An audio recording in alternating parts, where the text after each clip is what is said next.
La vie d'une entreprise, comme pour une personne physique, est souvent émaillée d'événements, parfois positifs, parfois négatifs. Ces événements négatifs sont d'une ampleur et d'une puissance plus ou moins avérées.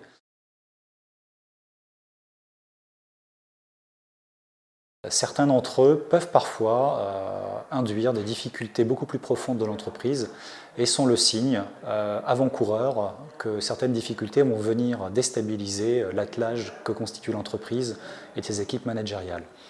J'en veux pour preuve quelques exemples assez symptomatiques, la baisse de chiffre d'affaires, même imperceptible, une baisse marginale de rentabilité, une dénonciation de lignes de concours bancaires court terme, des difficultés à lever les financements nécessaires à la mise en œuvre d'un projet stratégique.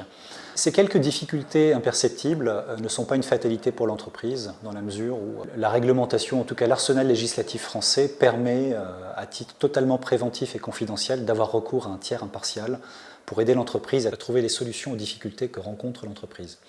Très simplement, la démarche relativement basique, comme pour un médecin lorsqu'il rencontre un patient, identifier l'origine des difficultés, l'origine du mal, des maux, identifier les solutions possibles de sortie de crise. Différentes options peuvent s'ouvrir à l'entreprise, parfois simples, parfois compliquées.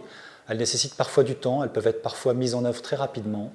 Mais dans tous les cas, le recours à un tiers qui a l'expérience, qui a la notoriété, l'objectivité pour trouver des solutions est un véritable atout pour l'entreprise.